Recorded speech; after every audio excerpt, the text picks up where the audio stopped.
Good evening students. Question number 81 చూడండి. Physics.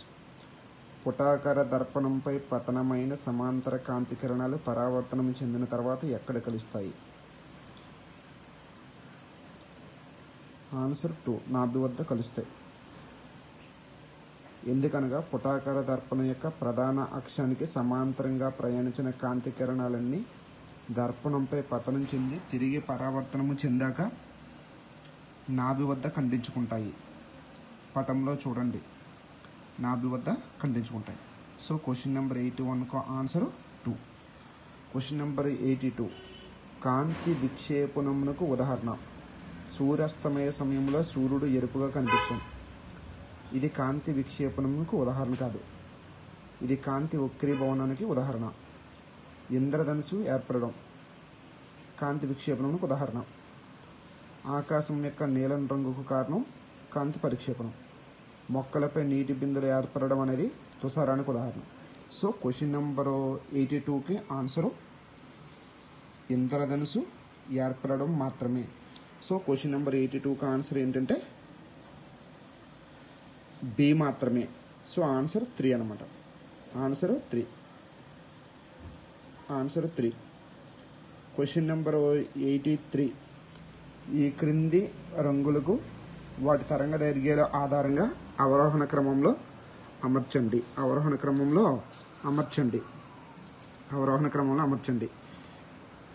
Already క్లాస్లో discuss చేసాం. అవరోహణ క్రమం అనగా పెద్ద నుంచి చిన్నకి. అత్యధిక తరంగ దైర్ఘ్యము కలిగినది ఏ రంగు అంటే ఎరుపు రంగు. సో ఫస్ట్ ఎరుపు రంగు ఉండాలి. ఆప్షన్ 1 కానీ ఆప్షన్ 2 కానీ ఆల్రెడీ మన క్లాస్లో డిస్కస్ చేసాం. విబ్జిఆర్లో మనం పరిశీలించినట్లయితే వైలెట్ కంటే ఇండిగో కలర్కి తరంగ దైర్ఘ్యం ఎక్కువ, ఇండిగో కంటే బ్లూ కలర్కి ఎక్కువ, బ్లూ కలర్ కంటే గ్రీన్కి ఎక్కువ, గ్రీన్ కంటే ఎల్లోకి ఎక్కువ, ఎల్లో కంటే ఆరెంజ్కి ఎక్కువ, ఆరెంజ్ కంటే రెడ్కి ఎక్కువ. కాబట్టి అత్యధిక తరంగ దైర్ఘ్యం కలిగినది ఎరుపు రంగు, తర్వాత నీలం, తర్వాత ఊదా. సో క్వశ్చన్ నెంబర్ 83కి ఆన్సర్ 1. క్వశ్చన్ నెంబర్ 84, మానవుడు వినదగిన శబ్ద తరంగాల పౌనపుణ్య అవధి. మానవుడు వినదగిన శబ్ద తరంగాల పౌనపుణ్య అవధి కిలో హెచ్జెడ్లలో. ఆప్షన్ 3 ఆల్రెడీ మన క్లాస్లో డిస్కస్ చేసాం. మానవుడు వినదగిన శబ్ద తరంగాల యొక్క పౌనపుణ్య అవధి 20 హెచ్జెడ్ టు 20,000 హెచ్జెడ్. ఈ 20 హెచ్జెడ్ని మనం 20/1000 ఇంటూ 1000 హెచ్జెడ్ అని రాసుకోవచ్చు. ఎందుకంటే 1000 క్యాన్సిల్ అవుతే 20 హెచ్జెడ్ ఉంటుంది కాబట్టి. 20లో 0, 1000లో 0 క్యాన్సిల్ అవుతే 2/100 ఉంటుంది. 2/100 అంటే 0.02. 1000 means kilo. So 0.02 kilo H Z to 20 kilo H Z. 84కు ఆన్సర్ 3. 85, ధ్వని యొక్క తీవ్రత మరియు కీచుదనము వరుసగా వీటిపై ఆధారపడతాయి. ధ్వని యొక్క తీవ్రతను ఇంగ్లీష్లో ఇంటెన్సిటీ ఆఫ్ ది సౌండ్ లేదా లౌడ్నెస్ అంటాం. ఈ ధ్వని యొక్క తీవ్రత అనేది కంపన పరిమితి యొక్క వర్గానికి అనులోమానుపాతంలో ఉంటుంది. అనగా ధ్వని తీవ్రత కంపన పరిమితిపై ఆధారపడుతుంది. కీచుదనము అనగా ఇంగ్లీష్లో shrillness or pitch of the sound అంటారు. శ్రిల్నెస్ అనేది ఫ్రీక్వెన్సీ మీద డిపెండ్ అవుతుంది. అనగా కీచుదనం పౌనపుణ్యంపై ఆధారపడుతుంది. ధ్వని యొక్క తీవ్రత కంపన పరిమితి మీద, కీచుదనము పౌనపుణ్యం మీద ఆధారపడుతుంది. కాబట్టి క్వశ్చన్ నెంబర్ 85కు ఆన్సర్ 4 అవుతుంది. Thank you.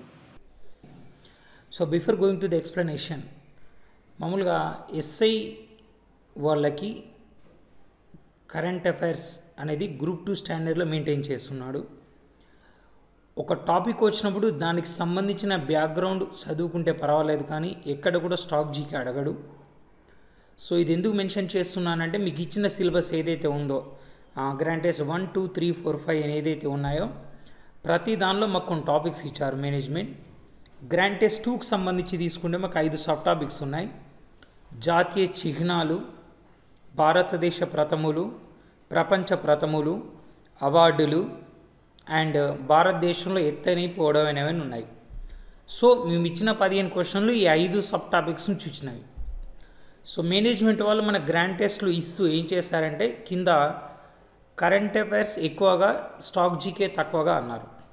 సో ఎందుకు అది మెన్షన్ చేస్తున్నారంటే, సో మనకి ఎగ్జామ్స్లో స్టాక్ జీకే బేస్డ్ క్వశ్చన్లు అనేవి రావట్లేదు. ఒక ఇంపార్టెంట్ టాపిక్ వచ్చినప్పుడు దానికి సంబంధించిన బ్యాక్గ్రౌండ్ చదువుకుంటే పర్వాలేదు, కానీ so standard GK and stock GK అనేది చదవాల్సిన అవసరం పెద్దగా కరెంట్ అఫైర్స్లో లేదు. సో ఇప్పుడు మనం ఈ 5 సబ్ టాపిక్స్ నుంచి ఏది భారతదేశంలో ఎత్తైనవి, పొడవైనవి, భారతదేశ ప్రథములు అండ్ ప్రపంచ ప్రథములు, అవార్డులు, జాతీయ చిహ్నాలు సో సంబంధించి మనం క్వశ్చన్ పేపర్ ఒక్కొక్క క్వశ్చన్ తీసుకుంటూ సో దాని ఎక్స్ప్లెనేషన్ చూద్దాం. సో మన క్వశ్చన్స్ 85 నుంచి 100 దాకా ఉంటాయి. మనం రాసిన పేపర్లో మాత్రం 1 నుంచి 15 అని కనిపిస్తుంది. అంటే 1 అంటే మీరు 86 కన్సిడర్ చేయాలి. సో క్వశ్చన్ ఏంటంటే, దేశంలో వివిధ రాష్ట్రాలకు సంబంధించిన నూతన చిహ్నాలకు సంబంధించి సరైన వ్యాఖ్యను గుర్తించండి. నూతన చిహ్నాలకు సంబంధించి సరైన వ్యాఖ్యలు. సో ఫస్ట్ స్టేట్మెంట్, కేరళ రాష్ట్ర ఫలంగా పనస పండును గుర్తించారు. త్రిపుర రాష్ట్ర ఫలంగా పైనాపిల్ గుర్తించారు. కేరళ రాష్ట్ర ఫలంగా పనస పండు, jackfruit. So jackfruit అనేది మనకు 2018 మార్చి 21న Kerala agriculture minister B S Sunil Kumar రాష్ట్ర ఫలంగా గుర్తిస్తున్నట్టు కేరళ అసెంబ్లీలో అనౌన్స్ చేశారు. కేరళ అసెంబ్లీలో మనకి పనస పండు అనేది లోపలి తెలుపు రంగులతో ఉన్న తినలను మాత్రమే మనం తినడానికి యూజ్ చేస్తాం. కానీ కేరళలో మాత్రం ఓల్డ్ ఫ్రూట్ను కూడా రకరకాలుగా యూజ్ చేస్తూ ఉంటారు. It contains minerals and calcium, potassium and vitamins also. And it act also cancer agent, anti cancer agent కూడా పనిచేస్తుంది. సో దీన్ని పతనం తిట్ట అనే ప్రాంతంలో చెక్కటూరు ఫ్రై అనే వంటకంలో కూడా యూజ్ చేస్తూ ఉంటారు. ఇక రెండో స్టేట్మెంట్ ఏంటంటే, త్రిపుర రాష్ట్రంగా పైనాపిల్. పైనాపిల్ అంటే తెలుగును అనాస అంటాం. సో పైనాపిల్ను త్రిపుర రాష్ట్ర ఫలంగా గుర్తిస్తున్నట్టు 2018 జూన్ 8న సో మన రాష్ట్రపతి రామ్నాథ్ కోవింద్ గారు అనౌన్స్ చేశారు. సో ఇక అంటే సో మనకు 2 స్టేట్మెంట్లు సరైనవి కాబట్టి ఆన్సర్ సి అవుతుంది, 1 మరియు 2. సెకండ్ క్వశ్చన్ ఏంటంటే, భారత ప్రభుత్వం 2010 ఆగస్టులో ఏనుగును జాతీయ వారసత్వ జంతువు, నేషనల్ హెరిటేజ్ యానిమల్గా గుర్తించింది. దీనికి సంబంధించి ఇటీవల పరిణామాలలో సరైన వ్యాఖ్యను గుర్తించండి. సో మనకు జాతీయ చిహ్నాలు అన్నాడు. సో చిహ్నాలలో ఏనుగు జాతీయ వారసత్వ జంతువు కాబట్టి సో దాని గురించి ఒక కరెంట్ అఫైర్స్ క్వశ్చన్ ఇక్కడ మెన్షన్ చేశాను. సో క్వశ్చన్లో ఆన్సర్ ఒకటే కాకుండా దానికి సంబంధించిన ఎక్స్ట్రాడినరీ ఇన్ఫర్మేషన్ ప్రొవైడ్ చేయడం కోసం ప్రయత్నించాను. సో ఇక్కడ 1 స్టేట్మెంట్ ఏంటంటే, ప్రపంచ ఏనుగుల దినోత్సవం ఆగస్టు 12. మనకి దీన్ని తొలిసారి 2012లో నిర్వహించారు. 2011లో మనకు ఏనుగుల దినోత్సవం ఆగస్టు 12. Okay, it's correct. తొలిసారిగా 2011లో Canadian film maker Patricia Sims, Michael Clark and థాయిలాండ్లో ఉన్న ఎలిఫెంట్ రీఇంట్రడక్షన్ ఫౌండేషన్ చెందిన సెక్రటరీ జనరల్ శివపోర్న్ దర్దరనింద వీళ్ళ ముగ్గురి కృషితో మనకు ఏప్రిల్ 12న నేషనల్ ప్రపంచ వరల్డ్ ఎలిఫెంట్ డేగా అనౌన్స్ చేశారు. సో అలా ఎవ్రీ ఇయర్ దానికి థీమ్ ఉంటుంది.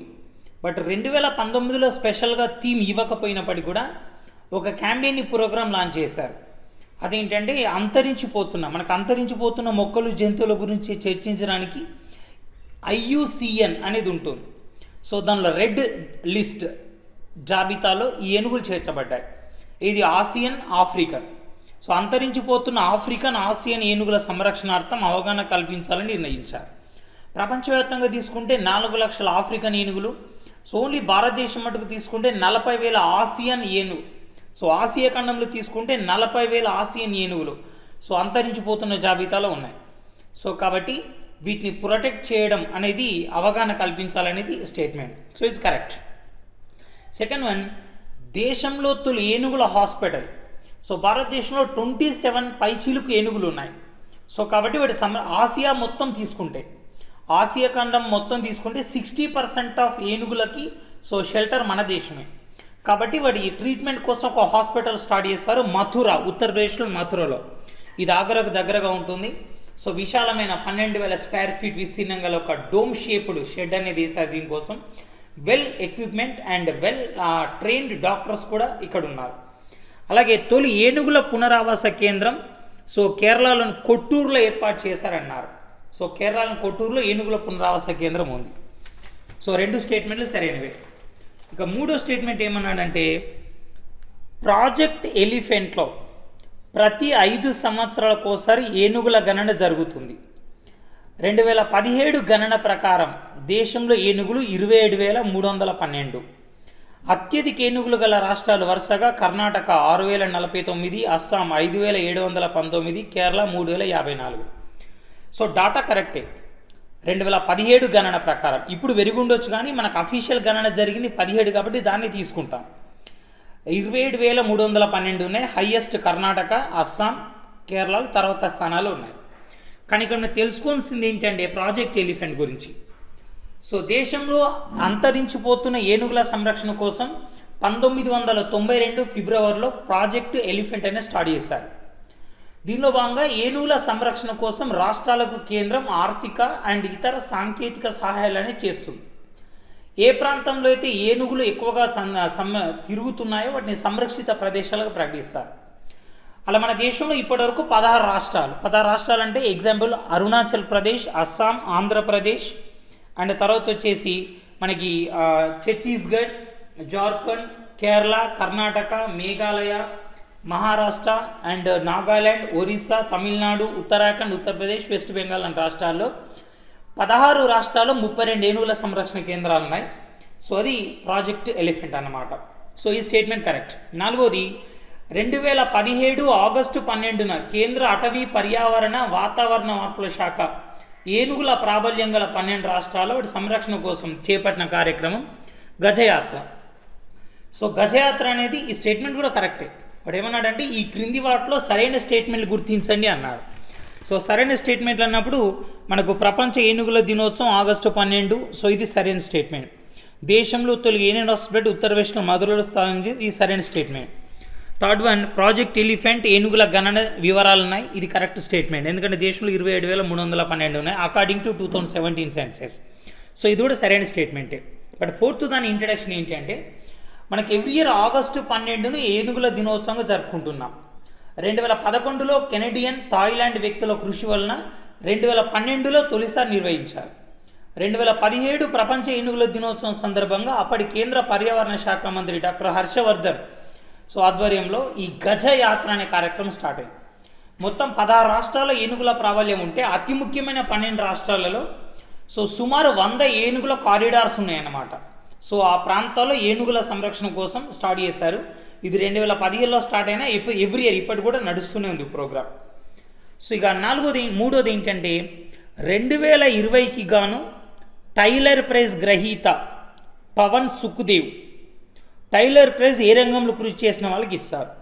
సో ఇక్కడ క్రీడా రంగం ఇదంతా తీసుకొని పక్క పెట్టండి. ఆన్సర్ పర్యావరణ రంగంలో ఇస్తారు. ఇక్కడే అన్నాం పవన్ సుఖ్దేవ్ అని. Pavan Sukhdev environmental economist. ఈయన పాలసీ గ్రీన్ ఎకానమీ ఏదైతే ఉందో సో దానికి గాను అవార్డు వచ్చింది. పవన్ సుఖ్దేవ్ ప్రస్తుతం యుఎన్ఈపికి అంబాసిడర్గా పనిచేస్తున్నాడు. UNEP. So UNEP means United Nation environment programme. మనకి 1972 జూన్ 5న కెన్యా రాజధాని నైరోబీలో స్థాపించబడింది. సో దీన్నే ప్రపంచ పర్యావరణ సంస్థ అని కూడా అంటాం. సో 1972 జూన్ 5న స్థాపించబడింది కాబట్టి జూన్ 5ను వరల్డ్ ఎన్విరాన్మెంట్ డేగా నిర్వహిస్తూ ఉంటాం. సో పవన్ సుఖ్దేవ్ దానికి అంబాసిడర్గా పనిచేస్తున్నాడు ప్రస్తుతం. అయితే 2020లో ఈ టైలర్ ప్రైజ్ ఒక పవన్ సుఖ్దేవ్కి మాత్రమే రాలేదు. Pavan Sukhdev got this prize along with Gretchen C Daily. Gretchen.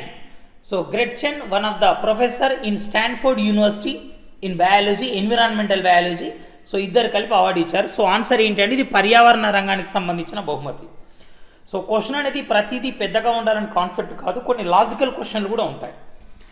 So fourth question national war మెమోరియల్కు సంబంధించి సరికాని వ్యాఖ్య. దీనే జాతీయ యుద్ధ స్మారకం అని అంటాం. ఇది ఒక ఎక్స్ట్రాడినరీ టాపిక్. ఈసారి మీకు ఎగ్జామ్లో వచ్చే అవకాశం కూడా ఉండొచ్చు. ఎందుకంటే మీరు అందరూ యూనిఫామ్స్ జాబ్స్ కోసం రాస్తున్నారు కాబట్టి ఇది రిలేటెడ్ క్వశ్చన్ అన్నమాట. ఎక్కడ కూడా ఖచ్చితంగా ఈ క్వశ్చన్ వస్తుందని చెప్పలేం, కానీ కొన్ని ఏరియాస్లో వస్తుంది అని అనుకోవచ్చు అంతే. So national war memorial first one 2019 జనవరి 26న స్థాపించారని ఇచ్చాం. ఆల్రెడీ మీరు ఎగ్జామ్ రాస్తున్నారు, జస్ట్ మీ కీ చెప్తున్నాను అంతే నేను. సో ఇది 26 కాదు, 2019లోనే కానీ ఫిబ్రవరి 25 నాడు స్థాపించారు. సో ఢిల్లీలోని ఇండియా గేట్ సమీపంలో 40 ఎకరాల విస్తరించి ఉంది. ఓకే, ఇది కరెక్టే. డేట్ ఒకటి తప్ప, మిగతాదంతా కరెక్టే. ఇండియా గేట్ వెనకాల అసలు ఇండియా గేట్ అంటే ఏంటి? ప్రపంచ యుద్ధం, మొదటి ప్రపంచ యుద్ధం world war 1 and Anglo Afghan యుద్ధంలో సుమారు 80,000 మంది భారతీయులు చనిపోయారు. ఆ 2 యుద్ధాల్లో చనిపోయిన భారతీయులు 80,000 మంది అయితే వాళ్ళ జ్ఞాపకార్థం 1931లో ఢిల్లీలో దీన్ని నిర్మించారు. సో దీనిలో మొత్తం 13,000, 80,000 మంది మరణించినప్పటికీ ఓన్లీ 13,516 మంది పేర్లు దానిపైన చెక్కారు. ఓన్లీ ఒక ఆర్చ్ లాంటి నిర్మాణం ఉండి దానిపైన పేర్లు ఉంటాయి. అయితే తర్వాత జ్యోతి వచ్చింది ఒకటికి. మనం 1971లో బంగ్లాదేశ్ స్వతంత్ర పోరాటంలో సహాయకంగా పాకిస్తాన్ పైన యుద్ధం చేసి గెలిచాం. అప్పుడు ఆ 1971 పాకిస్తాన్ యుద్ధంలో చనిపోయిన వాళ్ళ జ్ఞాపకార్థం ఆ ఇండియా గేట్ ముందు ఒక జ్యోతి ప్రజ్వలన, ఆరిపోకుండా ఒక జ్యోతి పెట్టారు, అమర్ జవాన్ జ్యోతి అని. సో ఇప్పుడు ఇండియా గేట్ వెళ్తే మీకు 2 కనిపిస్తాయి. ఒక ఆర్చ్ లాంటి నిర్మాణం కనిపిస్తుంది, దాని ముందు జ్యోతి కనిపిస్తుంది. ఆర్చ్ లాంటి నిర్మాణం 1931లో వస్తే అమర్ జవాన్ జ్యోతి మాత్రం మనకి 1972 జనవరిలో వచ్చింది. 1972 జనవరిలో తీసుకొచ్చారు దాన్ని. సో ఇదంతా కరెక్టే, కానీ డేట్ తప్పు కాబట్టి స్టేట్మెంట్ తప్పు అనుకోవచ్చు. సో ఏమన్నాడు? సరికాని వ్యాఖ్యను గుర్తించండి అన్నాడు. ఇక రెండోది, ఇది వివిధ యుద్ధాల్లో మరణించిన 25,942 భారత సైనికుల పేర్లు ఈ గోడల మీద చెక్కబడ్డాయి. ఎక్కడ? ఇండియా గేట్ మీద కాదు నేను అనేది. ఇండియా గేట్ వెనకాల ఉంది జాతీయ యుద్ధ స్మారకం. సో ఈ వెనకాల ఇండియా గేట్ సమీపంలో 40 ఎకరాల్లో ఉంది. సో మామూలుగా ఇది చక్ర వ్యూహం అనే నిర్మాణంతో తీసుకున్నారు. దీని నిర్మాత యోగేష్ చంద్రహాసన్. సో మామూలుగా మనకి 1961లోనే ఈ నిర్మాణాన్ని స్టార్ట్ చేయాలని అనుకున్నారు, కానీ రకరకాల కారణాలతో ఇది ఈ మధ్యలో సాధ్యమైంది. 2014లో మోడీ ప్రభుత్వం దీన్ని స్టార్ట్ చేసింది. 2019 ఫిబ్రవరి 20 స్టార్ట్ చేశారు. మొత్తం దీనిలో 4 సర్కిల్స్ ఉంటాయి. ఇలా మొత్తం 4 సర్కిల్స్ ఉంటాయి. 4వ సర్కిల్ మధ్యలో ఒక పెద్ద స్తూపం లాంటి నిర్మాణం ఉంటుంది పైకి. ఈ 4 సర్కిల్స్ని ఒకదాన్ని అమర్ చక్ర అంటారు. సో అమర్ చక్ర, ఒకదాన్ని వీర్త చక్ర, ఒకదాన్ని త్యాగ చక్ర, మరో దాన్ని రక్షక్ చక్ర అంటారు. ఈ 4 సర్కిల్స్లో మొత్తం 25,942 మంది సైనికుల పేర్లు ఉన్నాయి. ఇది 1962 ఇండో చైనా యుద్ధంలో చనిపోయిన వాళ్ళు, 1948, 1965, 1971 ఇండో పాకిస్తాన్ యుద్ధంలో చనిపోయిన వాళ్ళు, 1999 కార్గిల్ యుద్ధంలో చనిపోయిన వాళ్ళు, వీళ్ళందరి పేర్లు ఉంటాయి. దాంతోపాటు 4వది ఏంటంటే పరమవీర చక్ర అవార్డు పొందిన 21 మంది విగ్రహాలు ఉంటాయి. ఈ 4 సర్కిల్స్ బయట ఉంటాయి అన్నమాట. 21 మంది. మన దేశంలో అత్యున్నత పురస్కారం భారతరత్న అయితే అత్యున్నత సైనిక పురస్కారం పరమవీర్ చక్ర. పరమవీర్ చక్ర సైనిక పురస్కారాలు అత్యున్నతం. ఓవరాల్గా అయితే భారతరత్న తర్వాత 2వది. చాలామంది అంటారు భారతరత్న తర్వాత 2వ అత్యున్నత పురస్కారం పద్మవిభూషణ్ అని. పద్మవిభూషణ్ ఓన్లీ పౌర పురస్కారాలు తీసుకున్నప్పుడు మాత్రమే భారతరత్న తర్వాత విభూషణ్, ఆ తర్వాత భూషణ్, ఆ తర్వాత పద్మశ్రీ. కానీ ఓవరాల్గా తీసుకుంటే మాత్రం ఇది సెకండ్ అవుతుంది. ఏది? పరమవీర్ చక్ర. పరమవీర్ చక్రాను సావిత్రి అనే మహిళ డిజైన్ చేసింది. అప్పట్లో సిక్కు రెజిమెంట్కి చెందిన విక్రమ్ కనోల్కర్ భార్య సావిత్రి కనోల్కర్ డిజైన్ చేసింది. ఇదేంటంటే యుఎస్ఏలో అత్యున్నత సైనిక పురస్కారం మెడల్ ఆఫ్ హానర్, బ్రిటన్లో అత్యున్నత సైనిక పురస్కారం విక్టోరియా క్రాస్ ఏవైతే ఉన్నాయో దానికి సమానమైన పురస్కారం చెప్పవచ్చు. ఇప్పటిదాకా 21 మందికి వస్తే దీనిలో 20 మంది సైనికులు, ఒకరు మాత్రం వాయుసేనకు చెందిన వాళ్ళు. ఇప్పటిదాకా 21 మందికి వస్తే దీనిలో 16 మందికి మరణానంతరమే వచ్చింది. ఫస్ట్ పర్సన్ 1947లో సోమనాథ్ శర్మ అనే మేజర్కి వచ్చింది. చివరిసారిగా 1999లో మనోజ్ కుమార్ పాండే అండ్ యోగిందర్ సింగ్ యాదవ్, సంజయ్ కుమార్, విక్రమ్ బాత్రాలకు వచ్చింది. వీడు ఏమన్నాడంటే ఈ క్రింది వాటిలో సరికానిది గుర్తించండి అన్నాడు ఎగ్జామ్లో. సరికానిది గుర్తించండి అంటే మనకి 1వ స్టేట్మెంట్ సరికాదు అంటే సి ఆన్సర్ అవుతుంది. ఇక రెండోది, ఆక్సిజన్ లభించినప్పుడు కణాలు ఆక్సిజన్ లభించినప్పుడు కణాలు ఎలా గుర్తిస్తాయి, ఎలా సర్దుబాటు చేసుకుంటాయి? కణాలు ఆక్సిజన్ లభించినప్పుడు ఎలా గుర్తిస్తాయి, ఎలా సర్దుబాటు చేసుకుంటే అంశంపై పరిశోధనకు గాను 2019 నోబెల్ వైద్య బహుమతి ఎవరికి లభించింది అన్నారు. Answer C, William J Kaelin, Sir Peter J Ratcliffe, Gregg L సెమంజా.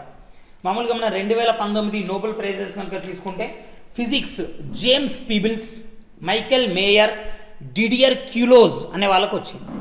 So chemistry తీసుకుంటే John B Goodenough, M Stanley Whittingham, Akira యోషినోవాకు వచ్చింది.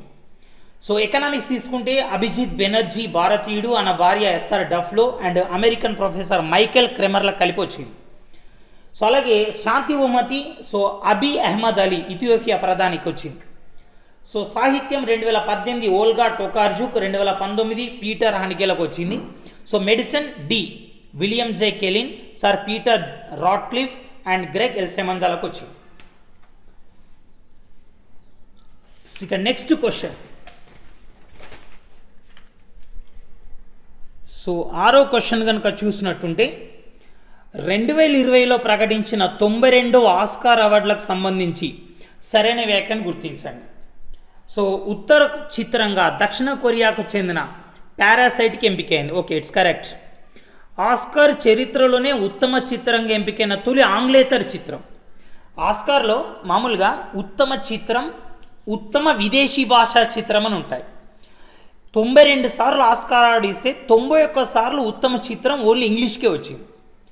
నాన్ ఇంగ్లీష్ ఫిల్మ్కి వచ్చే అవార్డు ఏంటంటే ఉత్తమ విదేశీ భాషా చిత్రం, బెస్ట్ ఫారిన్ లాంగ్వేజ్ ఫిల్మ్ అనేది ఎక్కువ వస్తుంది.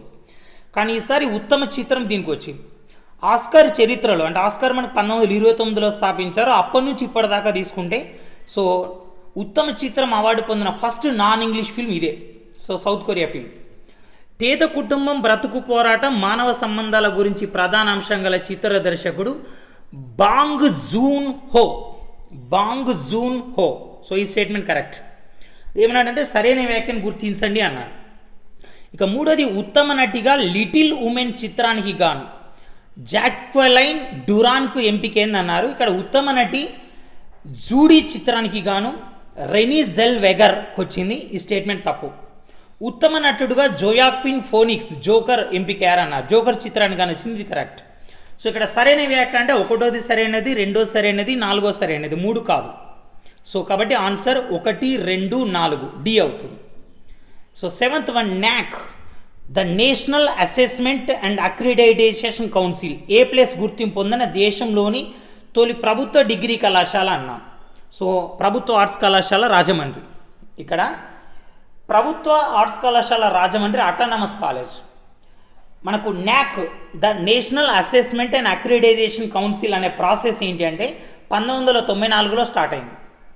ఈ స్టార్ట్ అయినప్పటి నుంచి NAAC A+ గ్రేడ్ పొందిన మొట్టమొదటి గవర్నమెంట్ అటానమస్ కాలేజ్ ఏంటంటే రాజమండ్రి కాలేజ్. సో రీసెంట్గా వార్తల్లోకి వచ్చింది. And the most important question, ఇందులో 4 స్టేట్మెంట్లు ఉన్నాయి. 4 స్టేట్మెంట్లకు సంబంధించి సరికానిది సరైనది అని అడిగాను. సో 4 వేర్వేరు టాపిక్ సంబంధించినవి. అంటే ఈ క్వశ్చన్ చేస్తే 4 క్వశ్చన్ మీకు వచ్చినట్టే. భారతదేశానికి సంబంధించి ఇటీవల వెలువడిన నివేదికలో తొలి స్థానంకు సంబంధించి సరైనది గుర్తించండి అన్నాడు.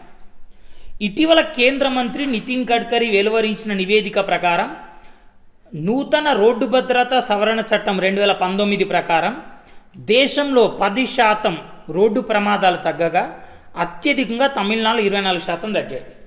మనకు 1988 రోడ్డు భద్రతా చట్టాన్ని సవరిస్తూ కేంద్ర ప్రభుత్వం సో 2019లో ఒక సవరణ చట్టాన్ని తీసుకొచ్చింది. దీనివల్ల చాలా స్ట్రిక్ట్ రూల్స్ తీసుకొచ్చారు. ఏంటి, గతంలో సీటు బెల్ట్ లేకుండా 100 రూపాయలు ఫైన్ వేసేవాళ్ళు, ఇప్పుడు 1000 రూపాయలు. సో గతంలో ఓవర్ స్పీడ్కి 5000, రేసింగ్ లాంటివి జరిగితే 5000 వేసేవాళ్ళు. సో 1000 రూపాయలు, ఇప్పుడు 5000 వేస్తున్నారు. సో గతంలో డ్రంక్ అండ్ డ్రైవ్కి 2000 ఫైన్ వేసేవాళ్ళు, సో ఇప్పుడు 10,000 వరకు వేస్తున్నారు. క్యాబ్ వయలేషన్ ఏదైతే ఉందో, సో గతంలో క్యాబ్ వయలేషన్కి మనకి 10,000 వరకు ఫైన్ వేసేవాళ్ళు, ఇప్పుడు 1,00,000 వేస్తున్నారు. ఎవరైతే ఒక పర్సన్ 20 టైమ్స్ కన్నా ఎక్కువ రోడ్డు నిబంధన ఉల్లంఘించారనుకోండి, 21st టైం ఫైన్ కాదు 20,000 ఫైన్ వేయడం అండ్ 3 నెలలు డ్రైవింగ్ లైసెన్స్ రద్దు చేయడం, ఇంకా దాన్ని మితిమీరితే ఓవరాల్గా రద్దు చేయడం అని చేయడం జరుగుతుంది. సో ఇది కరెక్ట్. తమిళనాడులో దగ్గర 24%. మహిళల రక్షణలో భాగంగా ఆంధ్రప్రదేశ్ ప్రభుత్వం తోషి దిశ పోలీస్ స్టేషన్ను 2020 మార్చి 8 రాజమండ్రిలో ప్రారంభించింది. దిశ 2019 నవంబర్ 27న హైదరాబాద్ దగ్గర ప్రాంతంలో అత్యాచారానికి గురై మరణించిన ఒక వెటర్నరీ డాక్టర్. ఆమె 2019 నవంబర్ 20న మరణిస్తే సో 2019 డిసెంబర్ 6న ఆ దిశ అత్యాచార కేసు నిందితులు 4గురిని ఎన్కౌంటర్ అయ్యారు. సో ఈ వివాదం మీద సుప్రీంకోర్టు ఆ నిందితుల ఎన్కౌంటర్ మీద సుప్రీంకోర్టు త్రిసభ్య ధర్మాసనం నిర్మించింది. రిటైర్డ్ జడ్జ్ ఎవరైతే ఉన్నారో త్రిసభ్య committee, retired judge justice VN Sirpurkar supreme court judge అయిన retired, justice Rekha Prakash retired Bombay high court judge, DR Karthikeyan so మాజీ సిబిఐ డైరెక్టర్, 1991లో రాజీవ్ గాంధీ చనిపోయిన తర్వాత హత్య మీద ఏర్పాటు చేసిన సిట్ స్పెషల్ ఇన్వెస్టిగేషన్ టీం ఏదైతే ఉందో దానికి డైరెక్టర్గా పనిచేశారు డిఆర్ కార్తికేయన్. ఈ ముగ్గురు నియమించారు. సో దిశ 2019 నవంబర్లో చనిపోతే ఏపీ ప్రభుత్వం 2019 డిసెంబర్లో దిశ చట్టాన్ని తీసుకొచ్చింది అండ్ దిశ పోలీస్ స్టేషన్లు ఏర్పరచాలని నిర్ణయించింది. సో మొట్టమొదటి పోలీస్ స్టేషన్ ఏపీ ప్రభుత్వం రాజమండ్రిలోనే ఏర్పాటు చేసింది. కానీ అది మార్చి 8 కాదు, ఫిబ్రవరి 8న. ఫిబ్రవరి 8న రాజమండ్రి అర్బన్లో ఏర్పాటు చేసి ఆ తర్వాత వచ్చేసి మనకి గుంటూరు గ్రామీణ అండ్ విజయనగరం, శ్రీకాకుళం, కృష్ణా, ప్రకాశం, కడప మొత్తం 7 పోలీస్ స్టేషన్లు ఏర్పాటు చేస్తారు ఎప్పటిదాకా మార్చి 8 వరకు. కానీ మార్చి 8 అంతర్జాతీయ మహిళా దినోత్సవం రోజు ఒకటేసారి 11 పోలీస్ స్టేషన్లు స్టార్ట్ చేశారు. సో 2020 ఫిబ్రవరి 28 నుంచి మార్చి 8 మధ్యలో 7, సో మార్చి 8న 11, మొత్తం కలిసి ఏపీలో 18 దిశ పోలీస్ స్టేషన్లు ఏర్పాటైనాయి. ఓకే, సో ఇది రెండోది తప్పు అన్నమాట, ఎందుకంటే అన్నీ కరెక్టే కానీ మార్చి 8 డేట్ తప్పించాడు, ఫిబ్రవరి 8 ఇది. ఇక మూడోది నేషనల్ హెల్త్ మిషన్ను పునర్వ్యవస్థీకరిస్తూ 2018 మార్చి 8న ప్రారంభించిన పోషణ్ అభియాన్ సో అమలులో కేరళ తొలి స్థానం నిలిచింది. సో ఏది తొలి స్థానంలో నిలిచింది మొదలుపెట్టే ముందు ఫస్ట్ మనం అసలు పోషణ్ అభియాన్ అంటే ఏంటో చూద్దాం. Prime ministers over reaching scheme for holistic nourishment, prime ministers over reaching scheme for holistic nourishment. So ఇది 2018 మార్చి 8 నాడే ప్రవేశపెట్టారు. సో అప్పట్లో ఉన్న నేషనల్ హెల్త్ మిషన్ను రీఆర్గనైజ్ చేస్తూ ప్రవేశపెట్టారు. బట్ ఇక్కడ ఏంటంటే అమలులో ఏది తొలి స్థానం నిలిచిందని అడిగాడు. మొత్తం 29 రాష్ట్రాలు ఉన్నాయి. సో అప్పుడున్న డాటా 7 కేంద్రపాలిత ప్రాంతాలను ఉంది. అది వీళ్ళు ఏం చేస్తారంటే 19 పెద్ద రాష్ట్రాలు, 8 చిన్న రాష్ట్రాలు, 7 కేంద్రపాలిత ప్రాంతాలను అప్పుడు తీసుకున్నారు. పెద్ద రాష్ట్రాల్లో కేరళ కాదు ఇక్కడ. సో పెద్ద రాష్ట్రాలు అంటేనే ఓవరాల్గా ఫస్ట్ వస్తాయి. సో కేరళ కాదు, first AP, second Chhattisgarh, 3 Madhya Pradesh. AP, Chhattisgarh, Madhya Pradesh వరుసగా 3 స్థానాలు. పెద్ద రాష్ట్రాలు 19 అయితే 19వ స్థానం కర్ణాటక. చిన్న రాష్ట్రాలు 8, first Mizoram, second Sikkim, third Nagaland, 8 Goa. కేంద్ర ప్రాంతాలు 7 తీసుకున్నారు అప్పుడు. First Dadra Nagar Haveli, Chandigarh, third one Daman Diu and 7th one Lakshadweep. So ఇది ఈ 4 first one completely correct, 4th one correct. So 4th one ఏంటి, లాక్డౌన్ సమయంలో నిత్యావసర సరుకుల కొరత ఏర్పడకుండా దేశంలోనే దక్షిణ మధ్య రైల్వే జిగ్గిసన్ రైలు ఏర్పాటు చేసింది. సో వరంగల్లోని కాజీపేట జంక్షన్ సమీపంలో మనకు డోర్నకల్ జంక్షన్ ఉంది, డోర్నకల్ జంక్షన్. సో అక్కడ నుంచి స్టార్ట్ చేశారు దీన్ని. సో మనకి ఇష్యూ ఏంటంటే డోర్నకల్ జంక్షన్ నుండి సో మనకి సదరన్ రైల్వే వరకు స్టార్ట్ చేశారు.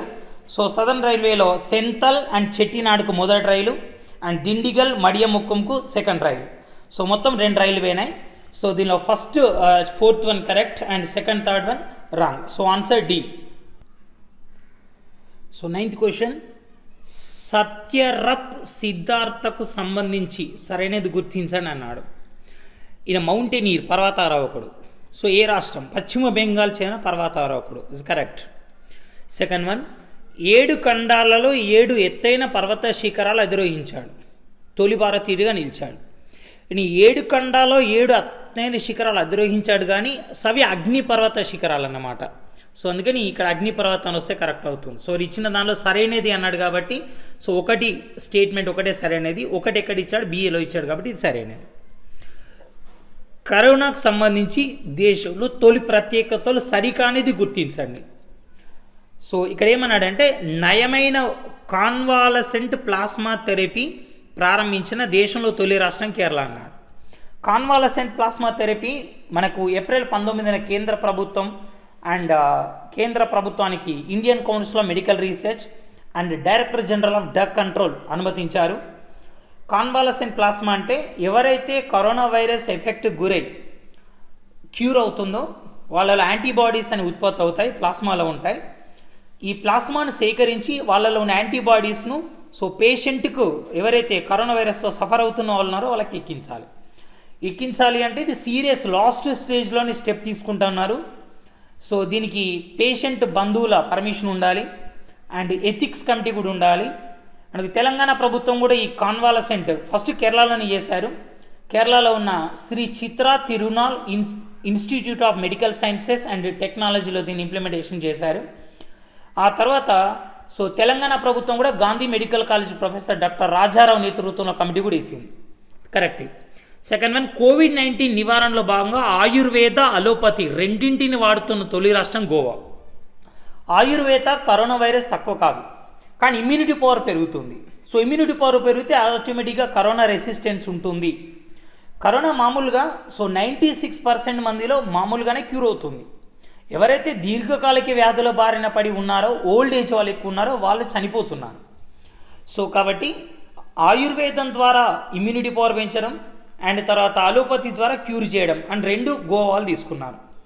అండ్ లాక్డౌన్ కాలంలో పిల్లల్లోని ప్రతిభా పాఠవాలను బయట తీయడానికి మో ప్రతిభ PRATAVA మై టాలెంట్ కార్యక్రమం చేపట్టిన రాష్ట్రం పశ్చిమ బెంగాల్. ఇక్కడ లాక్డౌన్ కాలంలో పిల్లలందరూ గృహాలకి పరిమితమైనారు కాబట్టి వాళ్ళ మానసిక ప్రభావం బాగా పడుతుంది వాళ్ళ మీద అని ప్రభుత్వం ఒరిస్సా వాళ్ళు చేపట్టారు. ఇది పశ్చిమ బెంగాల్ ఇచ్చాను కానీ ఇది తప్పు. సో సరైనది అన్నాడు కాబట్టి 1-2 సరైనవి. సో మనకి సరికానిది అన్నాడు కాబట్టి 3 సరికాదు, ఆన్సర్ బి అవుతుంది. సరే, ఇక్కడ ఏంటంటే మనకి ఒరిస్సా వాళ్ళు 5 to 18 ఇయర్స్ వాళ్ళని తీసుకున్నారు. 5 to 10 ఇయర్స్ ఒక బ్యాచ్, 11 to 15 ఒక బ్యాచ్ అండ్ 16 to 18 ఒక బ్యాచ్.